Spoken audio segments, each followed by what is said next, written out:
Welcome everyone to what is hopefully the first of a long series of informational New World videos. I have a lot of experience playing PvP focused MMOs, though you might be able to argue this game's not as PvP focused as it was supposed to be. But that's neither here nor there. I come from most recently ArcheAge, where I spent years perfecting the meta and getting my character to be the strongest possible character that I could be. And as I was getting into New World, because there's no PvP in ArcheAge anymore, it's pretty much dead, and this is the new hotness for PvP, I noticed a lack of videos and information out there for like what's the best in slot for your class, what are the attributes, distributions you should really be taking for depending on the situation, what are the gear perks that you want, and stuff like that. So I figured I'd fix that by making this video here. We're going to talk skills, attributes, gear perks, and how to lay down the combos. It's worth noting you don't need to have best in slot in every piece. In fact, you don't need to have best in slot in any piece, and you can still be extremely powerful on a budget. I constantly place in my OPR queues, and you can too if you follow this guide. I don't think I paid more than 10k for any piece of my gear. Other than the couple that I rolled myself, which are worth more than that. But again, I didn't pay for them. I think the most I paid for an individual piece of gear was 10,000 gold. So with that said, stick around and let's get right into it.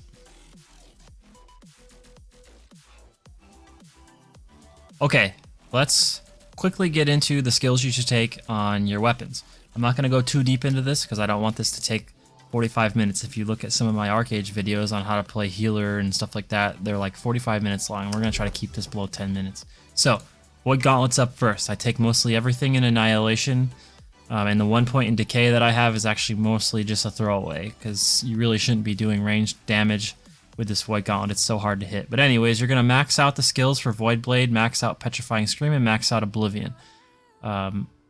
You're really wanting to take things that multiply your critical damage. So I'm gonna you can pause this right here to copy down this if you'd like, but I'm gonna highlight some of the important things. So you have 10% while below 10% extra damage while below 50% mana.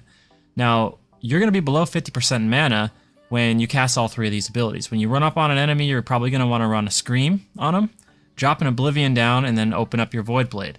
After you cast these three abilities, you're probably going to be below 50% mana, so you're going to be doing an additional 10%.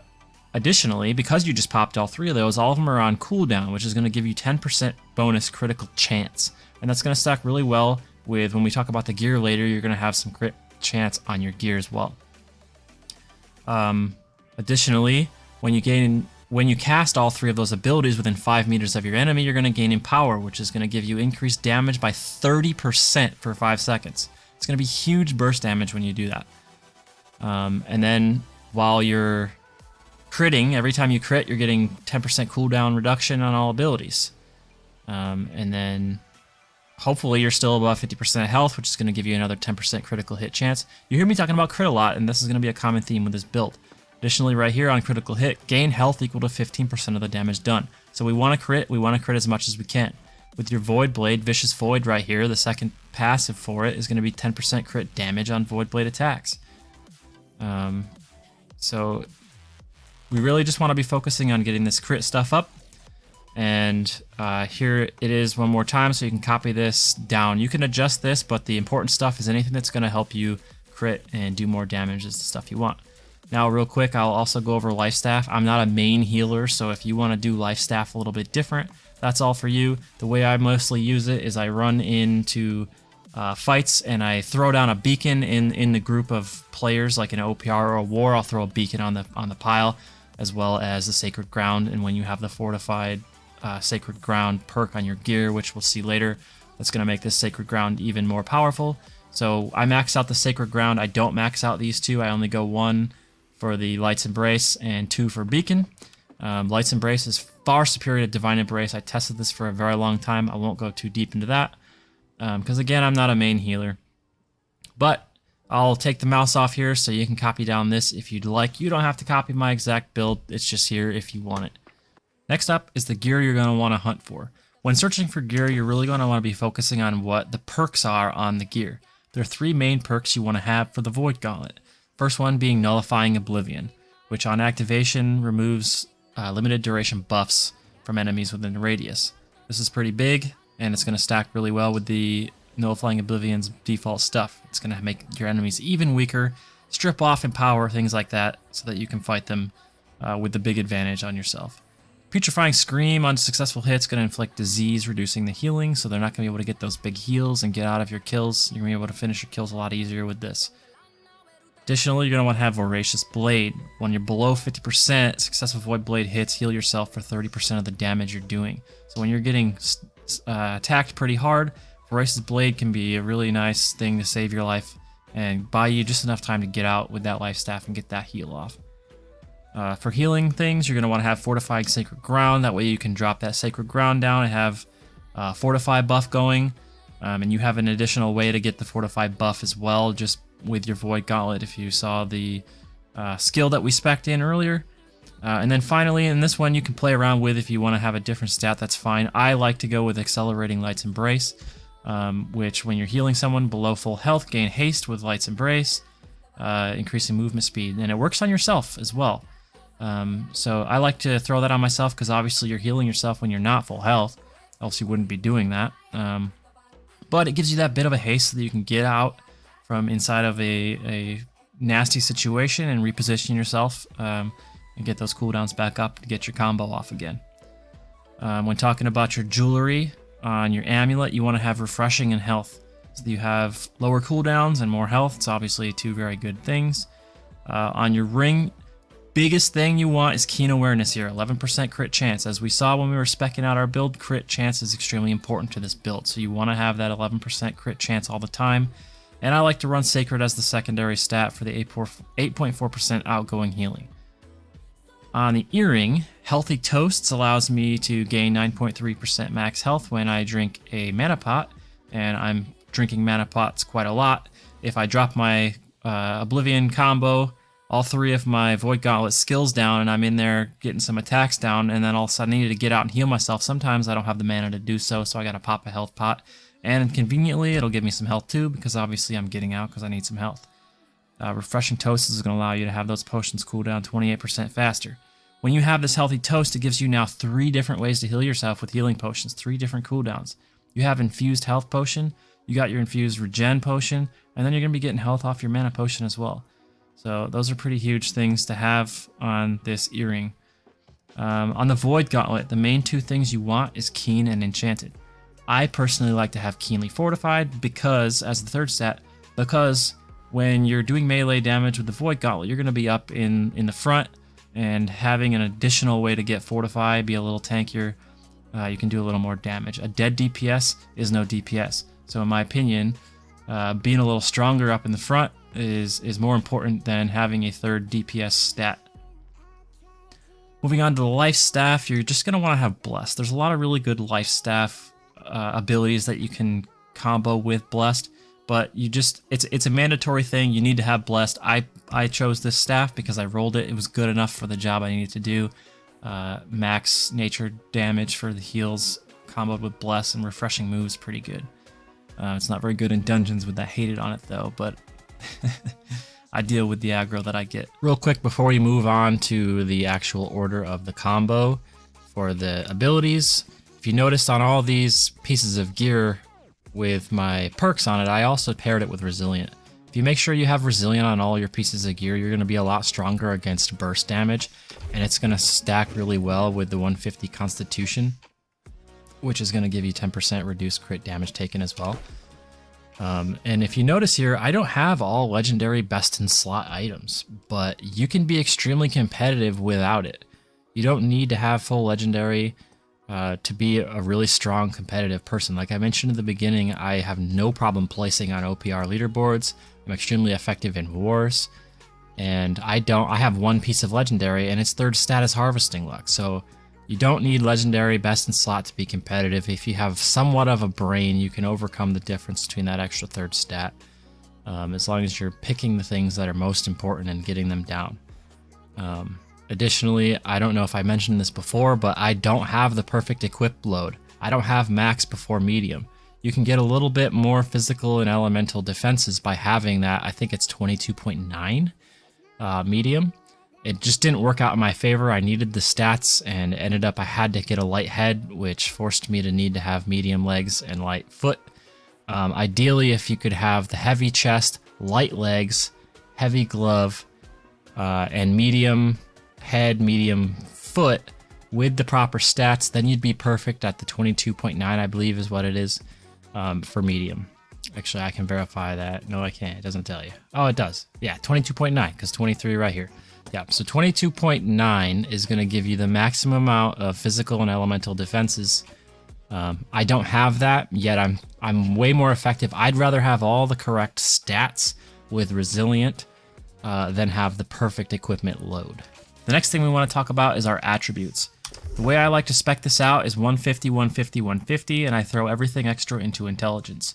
When I'm running an OPR, I'll eat intelligence food as well, just for a little bit of extra damage. That 150 focus is going to allow me to get this 20% healing output bonus. That 150 constitution is going to let me get this 10% to critical damage taken. That's going to stack really well with all that resilience that we saw on my gear before. And then finally, the 15% to elemental damage I don't think actually applies to void damage. However, the more intelligence, the more damage you're going to do with the void gauntlet. And at the 100, you're going to get that plus 10% to critical hit damage like we talked about before. Crit damage is insanely important to this build. Okay, next let's talk about the rotation for the void gauntlet. It's actually relatively simple because it's really doesn't matter too much the order you do things in to a certain degree. What I like to do is initially upon encountering an enemy, I hit him with a scream. I immediately follow up dropping the Oblivion, and then I'll pull out my Void Blade, and start stabbing. You want to make sure you're hitting all of these abilities within 5 meters of your enemy so that you gain all that extra bonus damage. And since your abilities are all going to be on cooldown, you're going to be getting bonus damage as well. When you see the scream usually pops up pretty quickly, and when you're attacking it can go even faster. Just use them again. Try to get as many as you can within the scream, because the scream will do more. For the more each enemy hit, you're going to get more damage absorption. So you're going to try to hit as many enemies with that second scream particularly as you can. When you hit that you hit the life staff out. Generally what I do is when I'm running in, let's say it's a war or it's an OPR, I see a fight happening up ahead of me, I'm immediately just going to throw out a beacon up ahead, and then I'm going to place down my sacred ground. Then I'm going to switch back. Now when I'm inside with my void gauntlet and I got my scream, I got my Oblivion down, and my Void Blade out, and I'm getting attacked. My mana is far below 50%, as you can see, so I'm going to be doing a shitload of damage here. And if I start getting attacked, what I'm going to do is I'm going to try and dodge out, which is going to give me some extra healing, and then I'm going to heal myself. It's not going to work here because I am full health right now, but when you're below full health and you have the ability that I mentioned before, the Accelerating Light's Embrace, you're going to get a speed boost, so you're going to be able to run, reposition yourself, get somewhere nice and advantageous, and continue on doing your thing.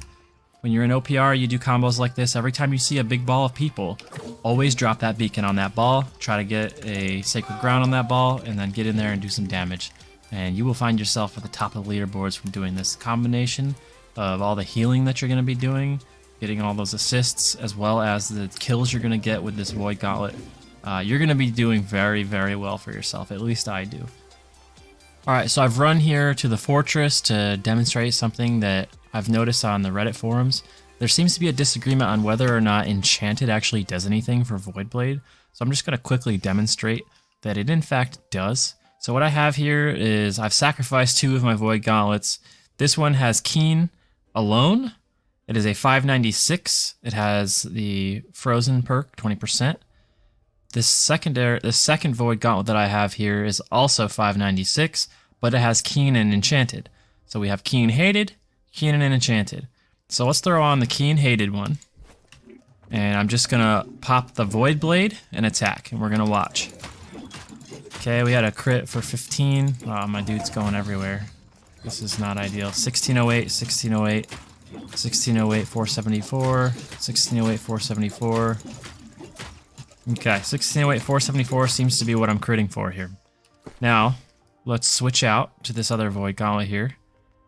Now we have Keen and Enchanted. Now remember, 1608 and 474. 1722, 1722, 507, 1722, 507, 1722, 507. Seems to be consistent. So as you can see, we are in fact getting that Enchanted bonus on this Void Gauntlet, making Keen and Enchanted a really great combination for a Void Gauntlet. So I just wanted to settle that because there's a lot of disagreement within the Reddit forums and what you look up online. You definitely want Keen and Enchanted on a Void Gauntlet. If you can find a Void Gauntlet with Keen and Enchanted, it doesn't have to be legendary, but Keen and Enchanted is probably going to be your best in slot for Void Gauntlet here.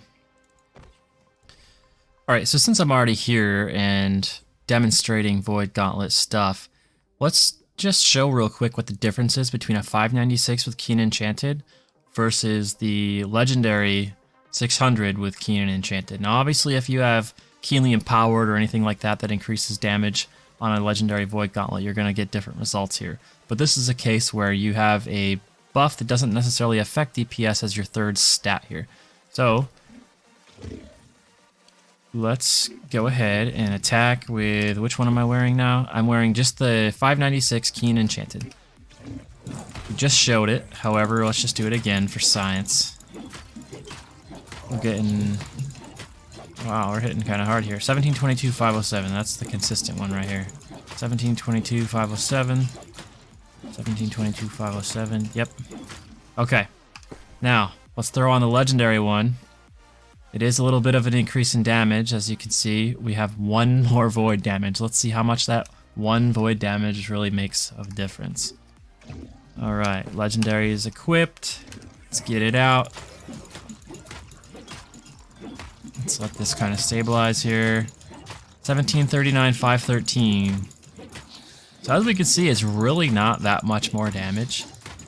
So unless you're going for best in slot, what really matters is on your Void Gauntlet that you get Keen and Enchanted. That's going to make the biggest difference in your damage. Is if you can get something 590 plus that has Keen and Enchanted, it's going to be worth your money. And I've seen those things going on my server for 6 to 10k for a Void Gauntlet, and realistically a 592 Void Gauntlet with Keen and Enchanted is probably going to do more damage than a legendary that doesn't have Keen and Enchanted. So yeah, make sure you have Keen and Enchanted on the legendary Void Gauntlet. I'm going to stop beating this dead horse because I feel like we killed it. But there it is. It's been proven. It's done. That's enough science for today. Alright, so that's about going to wrap it up for this video. I noticed a huge gap in the quality of content that was on YouTube pertaining to Void Gauntlet Life Staff builds or just Void Gauntlet in general. So I figured I'd make something, put some better information out there talking about everything that you need to know to maximize your damage and effectiveness in OPRs and wars and stuff like that. Obviously there are more ways to skin this cat. You can play the Void Gauntlet Life Staff very differently. You can pair the Void Gauntlet with other weapons. If you like what you saw here though, more than welcome to completely copy everything you see. And I'm by far not a professional content creator by any means, but I like helping people when I can. So if you liked what you saw here in this video, go ahead, like and subscribe, and maybe you'll see some more stuff like this in the future. Thanks.